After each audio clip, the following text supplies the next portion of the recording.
इस वक्त हमारे साथ है बोचहां विधानसभा के उपचुनाव में राजद के कैंडिडेट बने अमर पासवान और राजद ने वीआईपी से खींचकर अपने पार्टी में लाकर इन्हें टिकट थमाने का काम किया है। आगे की क्या रणनीति रहेगी और वीआईपी को छोड़ राजद में क्यों शामिल हुए अमर पासवान, बातचीत करेंगे। क्या रहा कि आपने वीआईपी से लगातार उम्मीदवारी जताई जा रही थी, फिर वीआईपी छोड़ राजद में आ गए, क्या रहा?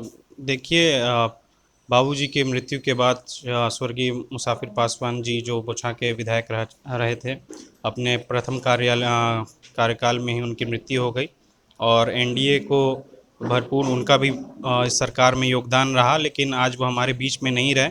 अगर मुकेश सहनी जी को बीजेपी को मुकेश सहनी जी से प्रॉब्लम थी तो उनकी अलग बात थी, लेकिन ये एक परिपाटी चली आ रही है कि जिनके विधायक जिनके परिवार से विधायक मरते हैं तो उनके परिवार में किसी परिवारजन को ही मिलता है टिकट, और नहीं तो फिर उनके अलग से पूछा जाता है कि किनको लड़ना है। लेकिन मेरा ये कहना है कि अगर उनको बीजेपी को मुकेश सहनी से प्रॉब्लम थी तो उनके व्यक्तित्व पे या फिर उनके ऊपर चर्चा की जाती। यहाँ पे मेरा व्यक्तित्व किसी के लिए ख़राब नहीं था, तो आपने एक तरफ बेबी कुमारी जी को टिकट दिया और मुझे दरकिनार किया गया, तो यह कहीं ना कहीं मुसाफिर पासवान जी का अपमान है। तो अब राजद से आगे अब क्या लग रहा है, अब कैसे चुनाव फाइट कीजिएगा? तो पार्टी एनडीए से अब महागठबंधन में आ गया है। जी, पार्टी की बात है तो मैं ये बताना चाहूँगा कि मैं ज़रूर एनडीए से राजद में आया हूँ, महागठबंधन में आया हूँ, लेकिन पूर्ण रूप से मैं जनता के बीच सक्रिय रहा हूँ, तो जनता के बीच उनका प्यार और स्नेह आशीर्वाद हमेशा मुझे मिलता रहा है। और आज अभी रात के 12 बज रहे हैं और तमाम जनता मेरे साथ हैं और खड़ी हो रखी है हमारे साथ, तो ये उनका प्यार और आशीर्वाद ही दिखाता है कि मैं उनका बेटा हूँ और कोई नेता नहीं।